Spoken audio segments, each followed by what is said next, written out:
Assalamualaikum warahmatullahi wabarakatuh. Halo semuanya, kami dari kelompok 1 akan mempresentasikan hasil PowerPoint kami yaitu penerapan AI dalam sistem kesehatan di Thailand dan akan membandingkannya dengan sistem kesehatan di Indonesia.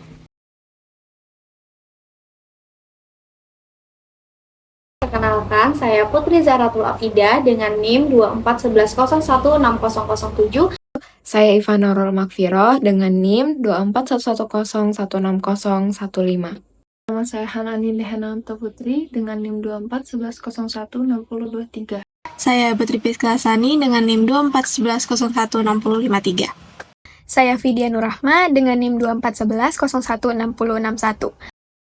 Telemedicine atau e-health adalah pemberian layanan perawatan kesehatan menggunakan teknologi informasi dan komunikasi atau TIK dalam diagnosis, pengobatan, dan pencegahan penyakit atau cedera, penelitian, evaluasi, dan pendidikan bagi penyedia layanan kesehatan dan komunitasnya. Di Thailand, Kantor Keamanan Kesehatan Nasional telah memasukkan layanan telemedicine di bawah skema cakupan universal untuk mendukung kebijakan jarak sosial guna mempermudah masyarakatnya dalam mengakses layanan online dalam kesehatan. Untuk jenis aplikasinya sendiri, di Thailand memiliki beberapa jenis aplikasi telemedicine kesehatan seperti Murdi, Dr. Anywhere Thailand, dan Line Official. Sedangkan di Indonesia, beberapa jenis aplikasi telemedicine kesehatan antara lain Halodoc, Alodoc, Klik Dokter, dan Sehatku. Semuanya sama-sama memiliki keunggulan dalam memberikan pelayanan kesehatan mulai dari konsultasi hingga pemberian obat secara online. Selanjutnya, cara penggunaan aplikasi telemedicine kesehatan di Thailand itu rata-rata sama saja antar aplikasinya, yaitu yang pertama, unduh aplikasi di Play Store atau App Store. Yang kedua, membuat akun biasanya dimintai info dasar dan untuk orang asing seperti kita dimintai info paspor. Yang ketiga adalah pilih layanan medis, bisa umum, spesialis, psikolog, atau yang lainnya.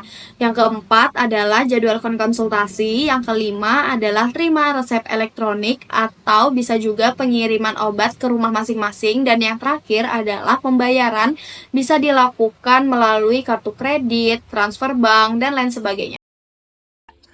Selanjutnya, jenis penyakit. Sebagian besar pasien di Thailand menggunakan layanan telemedicine yang berfokus pada penyakit tidak menular utama seperti diabetes mellitus, hipertensi, asma, kanker, kesehatan mental, dan penyakit kronis yang stabil. Dengan 5 diagnosis teratas, pasien yang menggunakan layanan telemedicine adalah hipertensi esensial dengan besar 12,6%, diabetes mellitus tipe 2 sebanyak 9,2%, skizofrenia sebanyak 6,1%, gangguan perkembangan pervasif sebanyak 3,1%, dan gangguan episode depresi sebanyak 3,0%, yang menyumbang sepertiga dari besar pasien yang menggunakan layanan telemedicine. Selanjutnya, populasi. Populasi yang dimaksud di sini adalah kelompok masyarakat atau pasien yang paling sering menggunakan atau mendapatkan manfaat dari sistem kesehatan berbasis AI seperti telemedicine, chatbot medis, aplikasi diagnosa AI, atau pemantauan penyakit kronis. Di Indonesia, pengguna telemedicine kelompok usia terbanyaknya berada di usia sekitar 20-40 tahun yang didominasi oleh perempuan dan sebagian besar penggunanya adalah karyawan, ibu rumah tangga, dan mahasiswa. Sedangkan di Thailand, kelompok usianya lebih merata. Selain usia produktif, juga banyak digunakan oleh lansia dan pasien penyakit kronis. Kemudian mayoritas penggunanya juga perempuan. Kemudian yang kedua, domisili. Mayoritas pengguna telemedicine di Indonesia berasal dari kota-kota besar yang memiliki infrastruktur digital dan memadai seperti Jakarta, Surabaya, Bandung, dan provinsi kota lainnya. Sedangkan Thailand, pengguna telemedicine tersebar di perkotaan dan pedesaan. Yang ketiga, latar belakang. Ada beberapa hal yang menjadi latar belakang berkembangnya telemedicine di Indonesia. Yang pertama, pada masa COVID-19. Pandemi mempercepat adopsi telemedicine karena adanya pembatasan sosial dan kekhawatiran penularan virus saat berkunjung ke fasilitas kesehatan, sehingga kebutuhan akan layanan kesehatan yang aman dan tidak membutuhkan kontak langsung mendorong masyarakat dan fasilitas kesehatan untuk memanfaatkan teknologi digital. Namun, jauh sebelum pandemi, sebenarnya Indonesia sudah mengenal konsep telemedicine, walau penerapannya masih terbatas.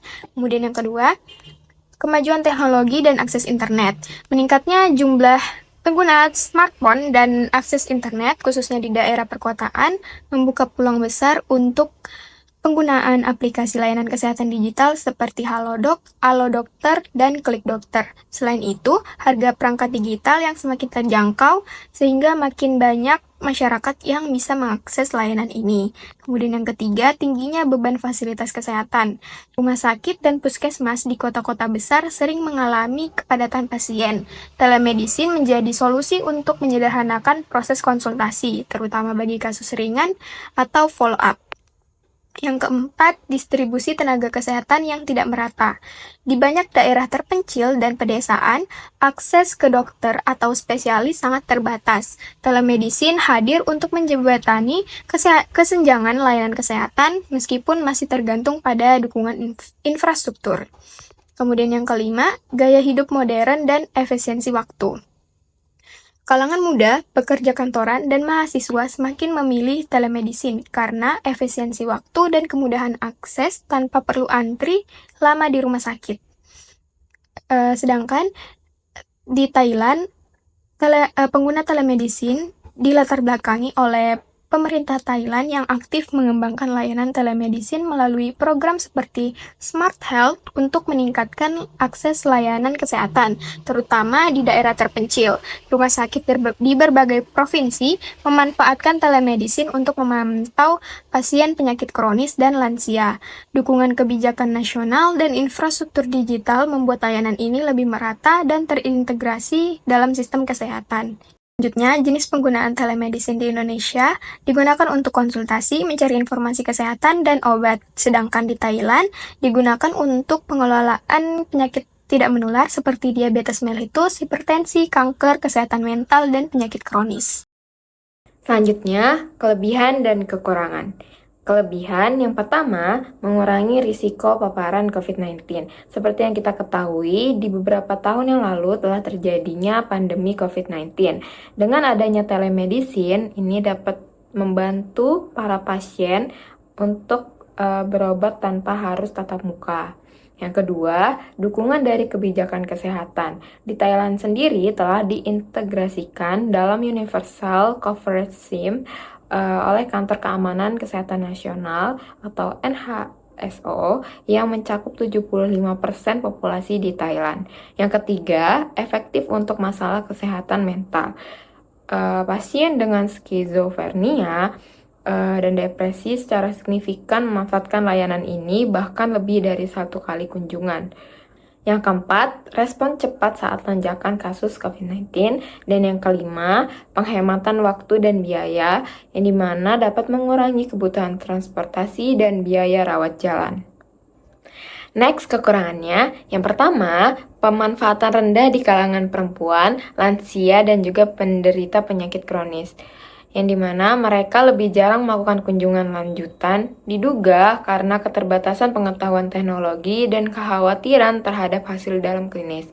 Yang kedua, tidak optimal untuk penyakit kronis seperti diabetes mellitus dan hipertensi. Di Thailand sendiri, hanya sekitar 40% pasien yang melakukan kunjungan lanjutan, padahal penyakit ini sangat membutuhkan pemantauan secara rutin. Yang ketiga, terpusat di fasilitas tingkat tersier, yang dimana layanan kesehatan mental via telemedicine masih terkonsentrasi di rumah sakit besar dan tidak merata di komunitas atau di pedesaan. Yang keempat, koneksi internet yang tidak stabil. Yang kelima, keterbatasan data dan evaluasi. Kurangnya data tentang durasi kunjungan dan biaya prosedur menghambat analisis mendalam dan evaluasi efektivitas dalam telemedicine. Selanjutnya, perbandingan antara telemedicine di Thailand dengan Indonesia. Telemedicine di Thailand dan Indonesia memiliki perkembangan yang berbeda. Di Thailand, Telemedicine memiliki regulasi yang lebih terstruktur dan terintegrasi ke dalam sistem kesehatan nasional. Layanan telemedicine di Thailand digunakan secara luas, terutama untuk penyakit tidak menular atau NCDC dan penyakit kronis lainnya. Program telemedicine di Thailand difokuskan pada peningkatan kualitas layanan kesehatan untuk pasien dengan NCDC, gangguan mental, dan infeksi saluran pernapasan.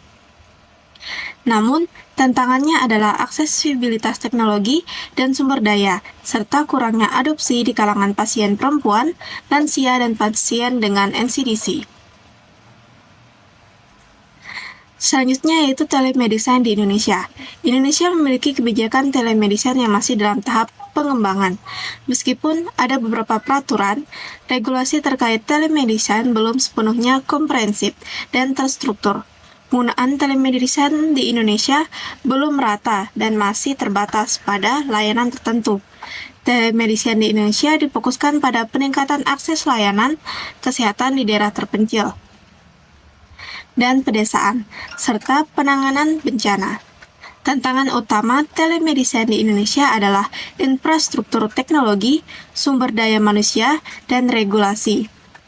Meskipun demikian, telemedicine memiliki potensi besar untuk meningkatkan kualitas layanan kesehatan dan mencapai Universal Health Coverage atau UHC di Indonesia.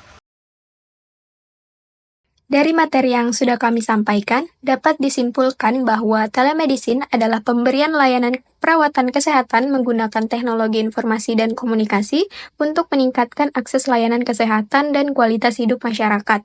Di Thailand dan Indonesia, telemedicine telah diadopsi dengan kelebihan seperti mengurangi risiko penyakit dan penghematan waktu serta biaya. Namun, masih ada kekurangan seperti pemanfaatan rendah di kalangan tertentu dan masalah infrastruktur. Dengan pengembangan dan perbaikan regulasi, infrastruktur, dan sumber daya manusia, telemedicine memiliki potensi besar untuk meningkatkan kualitas layanan kesehatan dan mencapai universal health coverage di kedua negara. Berikut merupakan beberapa referensi yang kami ambil untuk tugas PowerPoint penerapan AI dalam sistem kesehatan di Thailand. Mungkin itu saja yang dapat kami sampaikan. Kurang dan lebihnya mohon maaf. Sekian, wassalamualaikum warahmatullahi wabarakatuh.